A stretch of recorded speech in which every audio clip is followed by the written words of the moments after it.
My name is Muhsin Hendricks. I'm an Imam by profession and I'm also a counselor. So often in my work, I marry these two skills to help queer Muslims to reconcile their faith with their sexual orientation and gender identity.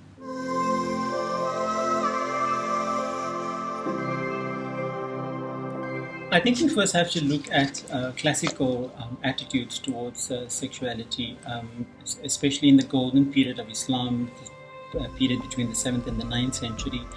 And we see that often these fatwas and these opinions about these classical scholars are motivated by patriarchy. Because there's no prophetic tradition around homosexuality, and there's also the Quran is silent about sexual orientation. And so that kind of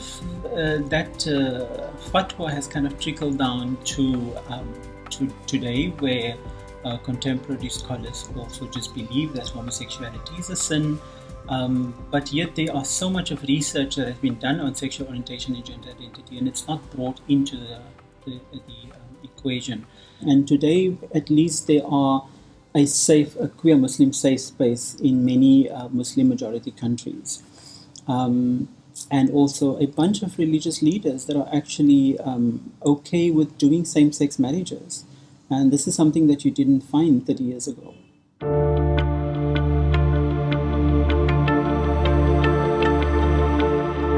The Quran is silent about sexual orientation and gender identity, and the only story that we have that is sort of used as a blanket condemnation for homosexuality is the story of Qawm Lut, or the people of Lot. And often we forget that the story is covered in the Quran over 10 different chapters. And so it's more than 90 verses that we're talking about. And only 3 of those verses are talking about sexual interactions between men. When we study the Quran, we often reminded that you cannot make interpretations on any verses or any stories of the Quran without context. But when it comes to the story of Sodom and Gomorrah, we forget the context. And when we bring in the context, we see that these 3 incidences where men had sex with men has nothing to do with sexual orientation. So there is a verse in the Quran that reminds us about men approaching other men, and then immediately it talks about the robbery on the highway. And so when these robberies on the highway happen, men were molested as a way of stamping them out from using Sodom and Gomorrah as stopover, because they were travelers, stopover places. And so that was the first incident of molestation. The second incident was when every time when there was a war that was won or a harvest, it was celebrated in the temple of Ishtar with orgies between men.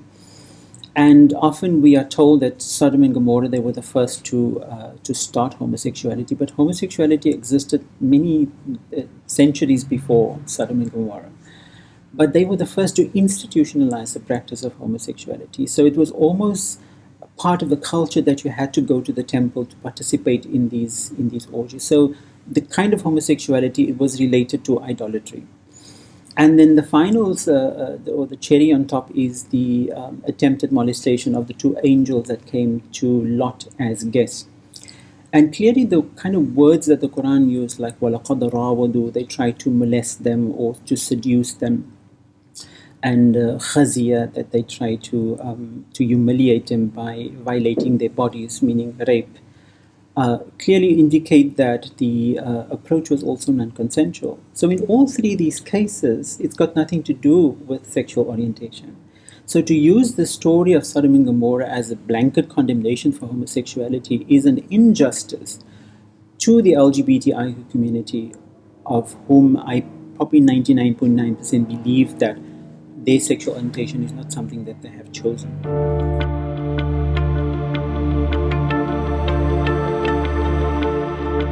What about the females? What about lesbianism?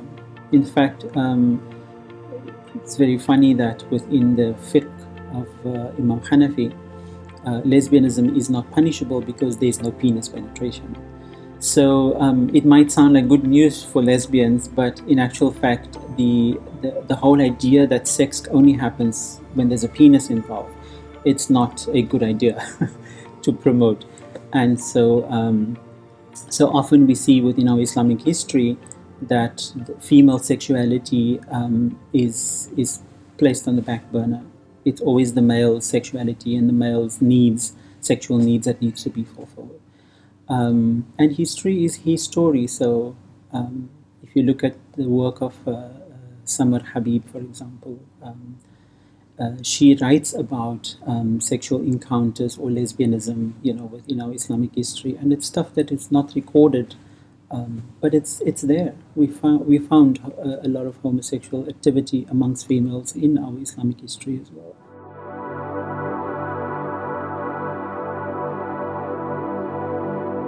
I think it's important that we understand why the Quran exists. What is the purpose of the book? And I mean, the very first verse, it says that this is a book and it is guidance for those who believe.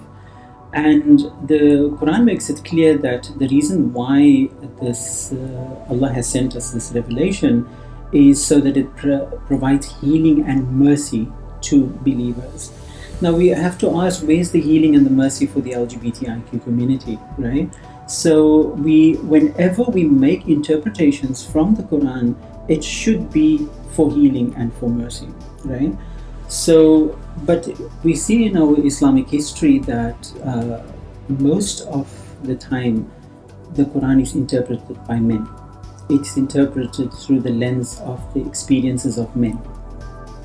And within that, women are often marginalized, the LGBTIQ community is often marginalized, people from other faiths are often marginalized. So I think it's time in the 21st century that we re-look at the Quran through the lens of, a non-gendered lens, and also bring in the reality of the lived experiences of people. I always say that the Quran is not homophobic, right? And God is not homophobic. But when you have human agency interpreting it, that's where when you see the homophobia. So often when people, just willy-nilly, throw verses at you to bash whatever, I always ask people to look at it in the context of why that verse was revealed. And also look at it in the context of compassion, because why is it that the Quran starts with Bismillah ar-Rahman ar-Rahim? Every surah of the Quran starts with Bismillah ar-Rahman ar-Rahim, reminding us that this book has to be interpreted through the lens of compassion, through the lens of mercy, right? So if any interpretations are there existing that are harming people, then we probably have forgotten to say Bismillah ar-Rahman ar-Rahim in the name of God, most compassionate, most merciful.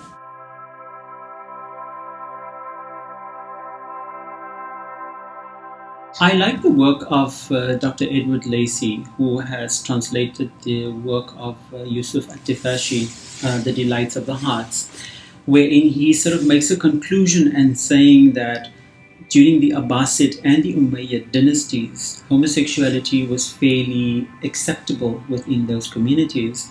There were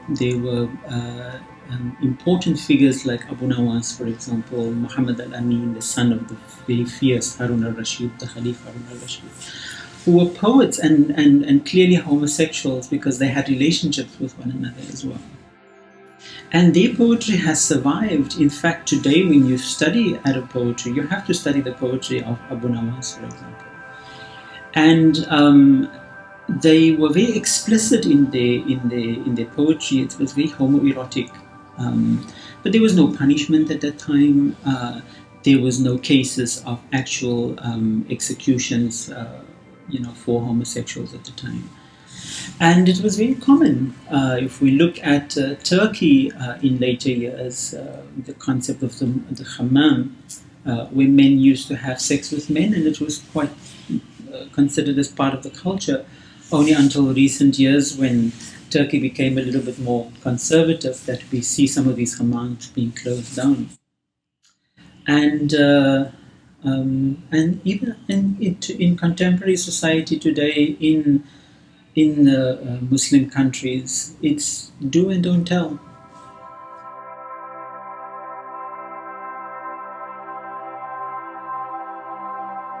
I think there are a couple of influences. One is when we look at the Section 377, the colonialist rule on sodomy.